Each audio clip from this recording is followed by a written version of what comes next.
Que farei para herdar a vida eterna? Capítulo 11. Reconhecei a vossa culpa e necessidade de sua justiça. Volta, ó rebelde Israel, diz o Senhor, e não farei cair a minha ira sobre vós, porque benigno sou, diz o Senhor, e não conservarei para sempre a minha ira. Somente reconhece a tua iniquidade, que contra o Senhor teu Deus transgrediste.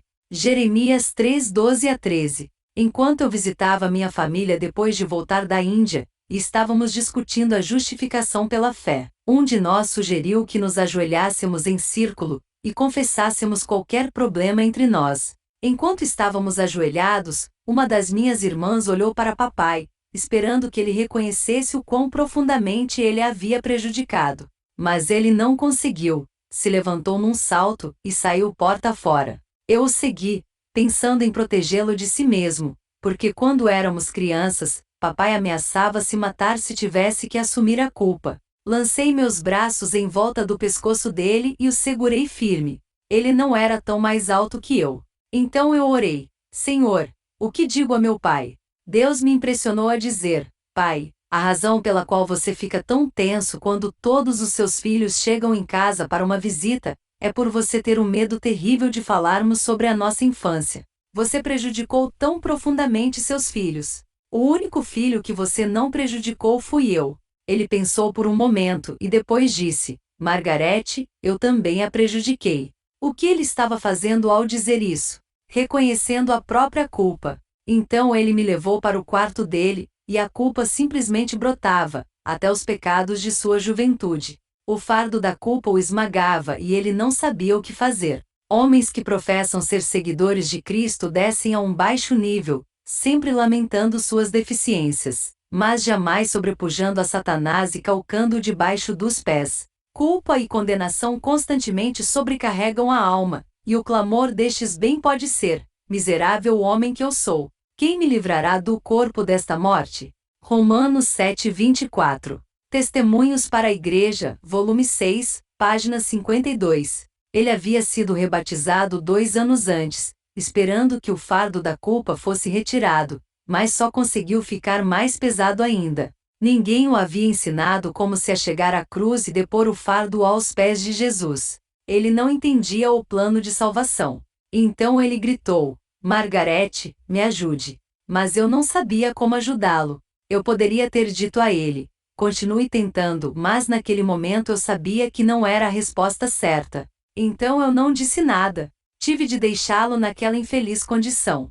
Mas fui para casa e comecei a estudar para ajudar meu pai. Enquanto procurava, descobri minha própria condição perdida. E então, estudei para encontrar respostas para minha própria necessidade, e as encontrei. Mais tarde, o Senhor me enviou de volta a meu pai e a toda a minha família. Deus revela-nos a culpa a fim de que nos possamos dirigir a Cristo, e por meio dele sejamos libertados da servidão do pecado. O Maio Discurso de Cristo, página 10. O culpado sabe precisamente que pecados confessar para que a sua alma possa ser limpa diante de Deus. Jesus provê-lhe agora a oportunidade para confessar, para arrepender-se em profunda humildade. Testemunhos para a Igreja, volume 1, página 155. Os que não humilharam ainda a alma perante Deus reconhecendo a sua culpa, não cumpriram ainda a primeira condição de aceitabilidade. Mente, Caráter e Personalidade, volume 2, página 456.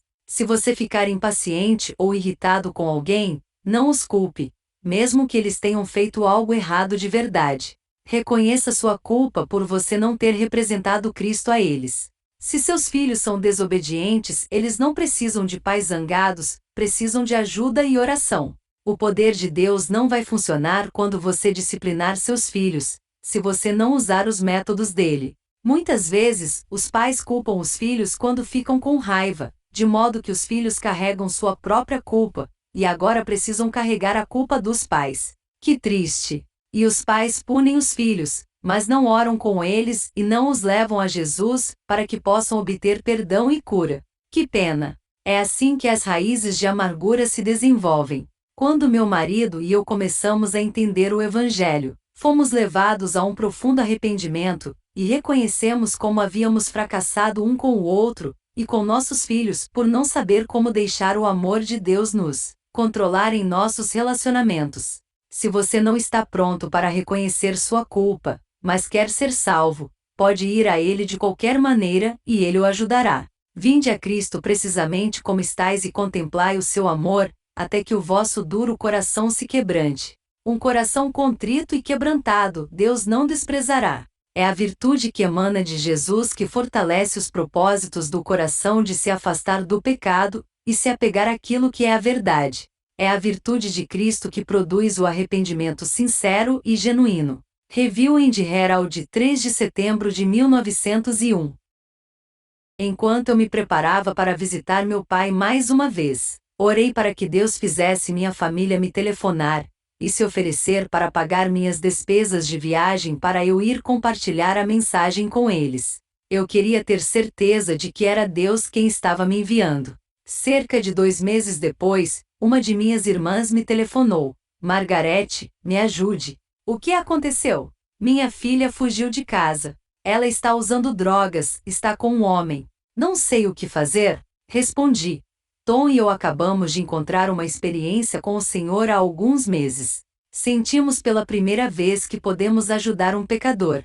Será que ela viria nos visitar? Não sei onde ela está, respondeu minha irmã. Eu disse, não importa. Vamos orar e se pudermos ajudá-la, Deus a enviará até nós. Em alguns dias ela estava em nossa casa. O homem com quem ela estava morando a largou, e, sem saber para onde ir, ela voltou para casa. Então, aqui estava ela. Enquanto estávamos tentando conversar naquela noite, eu orava: Senhor, como me aproximo dessa garota? O que posso dizer? Eu não sei como fazer isso. Senhor, tu precisarás abrir a porta do coração dela. Nesse momento, uma batida na porta de casa. Quando abri, ali estava a esposa de um ministro que era nossa vizinha. Nós havíamos recém-mudado para aquele lugar, e não éramos assim tão conhecidas. E ela disse: tenho a impressão de que você e seu marido estão encontrando algo real no cristianismo. Eu quero também.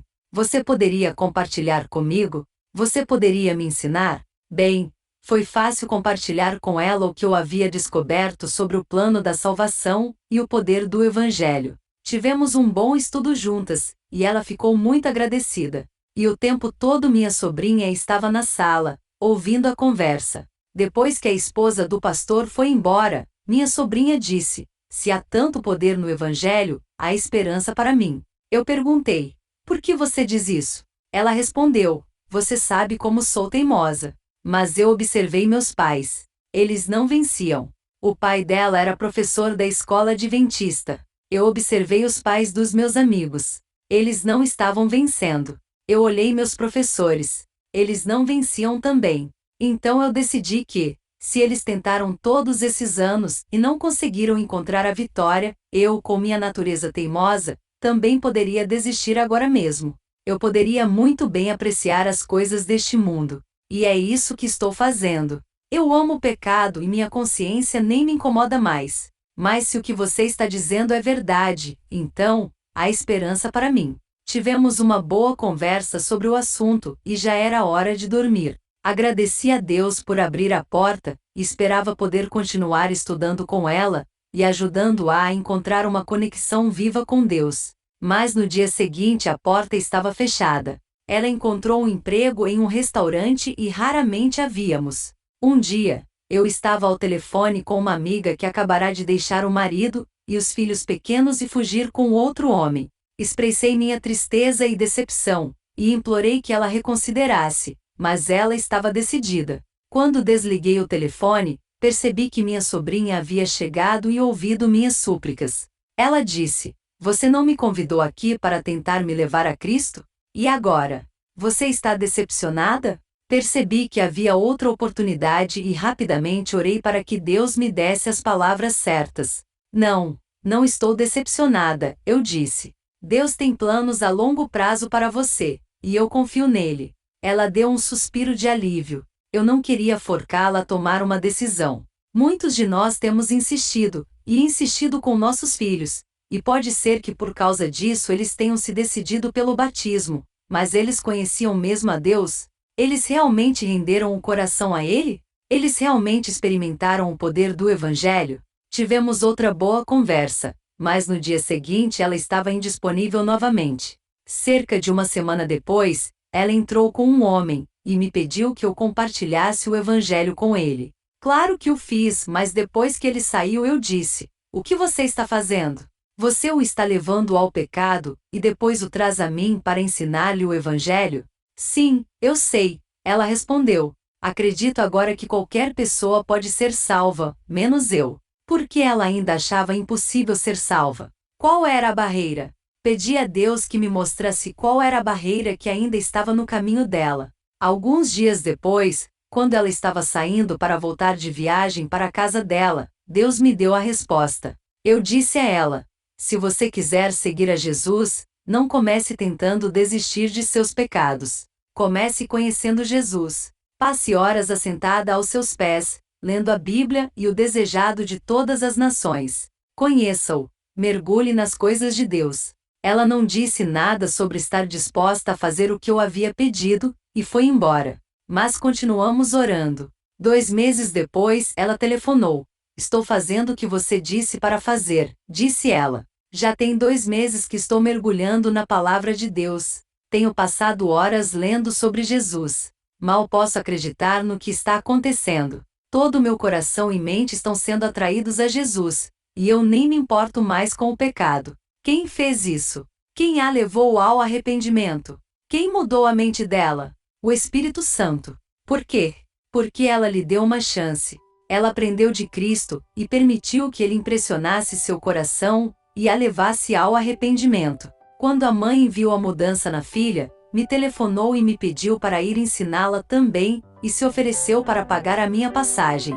Agora eu estava livre para ir a toda a minha família, compartilhar com eles e ajudá-los também a encontrar o genuíno arrependimento de coração.